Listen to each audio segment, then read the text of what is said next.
Saya ucapkan selamat pagi untuk teman-teman mahasiswa yang tergabung dalam kuliah online kita pada pagi hari ini.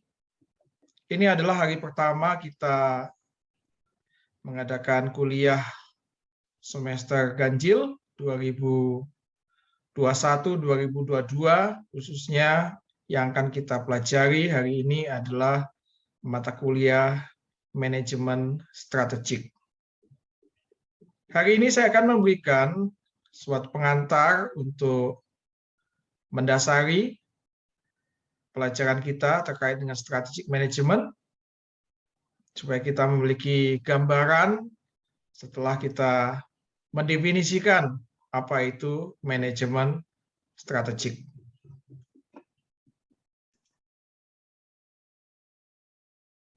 Ya, jadi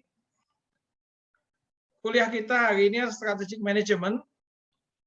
Dan strategic management ini terkait dengan bagaimana perusahaan membuat strategi, bukan hanya di level departemen, tapi terutama adalah di level perusahaan, khususnya di dalam menghadapi persaingan di lingkungan industrinya. Oleh sebab itu, untuk syarat dari mengambil mata kuliah strategic management ini, diharapkan kalian sudah menyelesaikan mata kuliah manajemen keuangan, manajemen SDM, manajemen pemasaran, dan beberapa mata kuliah prasyarat lainnya sebelum mengambil strategic management. Apa sih strategic management di sini? Ada 3 kata kunci yang harus kalian pahami terkait dengan strategic management. Karena strategic management tidak akan terlepas dari 3 kata kunci. Yang pertama adalah formulasi atau rumusan strategi. Kemudian yang kedua adalah implementasi strategi. Dan yang ketiga adalah evaluasi strategi. Sepanjang kuliah kita di dalam strategic management akan mengikuti garis besar tersebut, yaitu formulasi, implementasi, dan evaluasi strategi. Ada sejumlah outcome yang tentunya diharapkan, ya, outcome strategik yang diharapkan oleh perusahaan ketika merumuskan dan menerapkan strategi. Yang pertama adalah strategic competitiveness, yaitu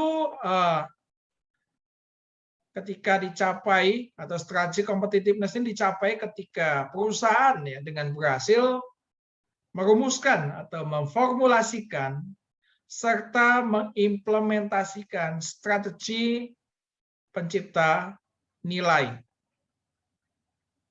Kemampuan perusahaan di dalam menganalisa baik sumber daya di dalam lingkungan internal perusahaan beserta kapabilitas dari sumber daya tersebut dan faktor-faktor eksternal di dalam lingkungan industrinya terkait dengan misalnya faktor ekonomi, faktor lingkungan politik, faktor lingkungan sosial budaya, faktor lingkungan teknologi, faktor lingkungan hidup, ya, ini juga akan berdampak, juga faktor lingkungan legal, dan terutama untuk saat ini adalah faktor lingkungan global. Kemampuan perusahaan untuk membuat rumusan strategi dengan mencocokkan antara kekuatan dari sumber daya yang dimiliki dengan peluang dari faktor lingkungan eksternalnya, ini yang akan membantu perusahaan sukses di dalam memformulasikan dan mengimplementasikan strategi yang menciptakan nilai. Jadi strategi competitiveness ini adalah salah satu outcome strategik yang diharapkan oleh perusahaan. Kemudian, yang kedua, outcome strategik yang diharapkan perusahaan yang kedua adalah terkait dengan sustain competitive advantage. Tujuan perusahaan bukan hanya sekedar profit semata. Tujuan dibuat strategi adalah supaya perusahaan ini memiliki daya saing, dan bukan hanya daya saing strategik, tetapi juga keunggulan daya saing. Keunggulan daya saing ini juga diharapkan sustain atau berkelanjutan. Nah, sustain competitive advantage atau keunggulan daya saing yang berkelanjutan ini hanya akan terjadi ketika perusahaan mampu untuk membangun sebuah strategi yang mana para kompetitor ya tidak dapat menerapkan atau tidak dapat secara simultan itu meniru di dalam penerapan strategi kita. Apa yang bisa kita implementasikan dan tidak bisa diimplementasikan oleh kompetitor, ini akan menjadi jaminan dari keunggulan daya saing berkelanjutan perusahaan kita. Dan juga keunggulan daya saing perusahaan yang berkelanjutan ini menyediakan benefit ya yang para kompetitor yang ada saat ini maupun kompetitor potensial ya tidak mampu untuk meniru atau menduplikasi. Nah, kalau itu terjadi maka kita mencapai outcome strategik yang diinginkan yaitu sustain competitive advantage.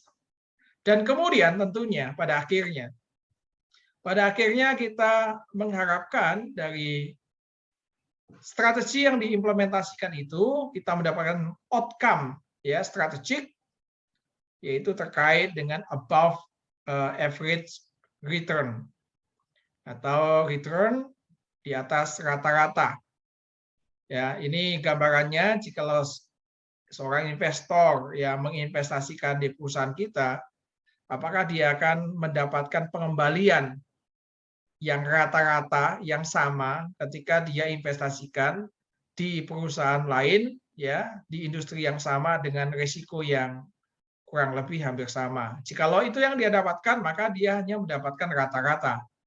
Tapi kalau dia mendapatkan pengembalian dari apa yang diinvestasikan di perusahaan kita dibanding dengan kalau diinvestasikan perusahaan lain maka pengembaliannya itu lebih tinggi kalau diinvestasikan perusahaan kita, maka itu disebut sebagai above average return. Jadi pengembalian di atas rata-rata.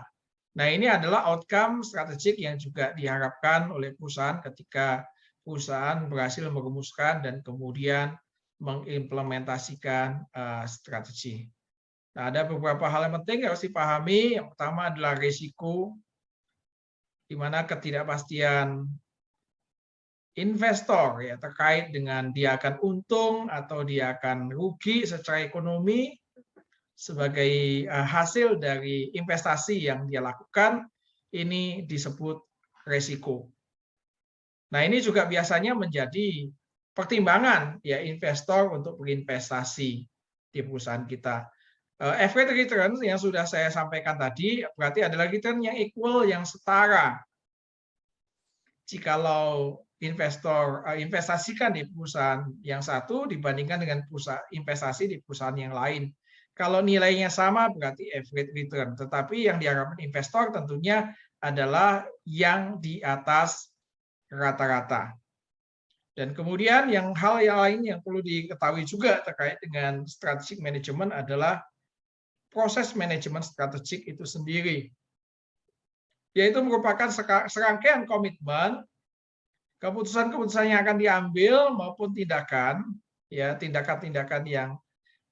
akan diambil atau yang disyaratkan agar perusahaan mencapai apa yang tadi kita sebut sebagai daya saing strategik, bahkan kalau bisa adalah sustain ya competitive advantage dan perolehan pengembalian di atas rata-rata. Jadi hal-hal ini yang akan kita coba bahas panjang perkuliahan kita terkait dengan strategic management.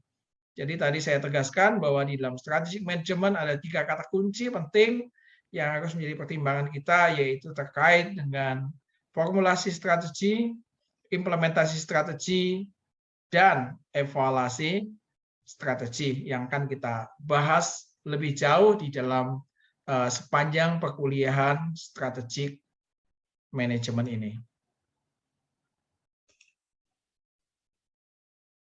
Itu kira-kira apa yang dapat saya sampaikan terkait dengan pengantar mata kuliah manajemen strategik. Dan selanjutnya kita akan mempelajari detail demi detail dari mata kuliah atau kajian strategic management ini. Dan saya berharap bahwa teman-teman mahasiswa dapat mencerna dengan baik sehingga ini bisa menjadi modal bagi Anda ketika Anda terjun ke dalam dunia nyata kelak di dalam menerapkan strategic management di perusahaan di mana kalian nanti akan bekerja.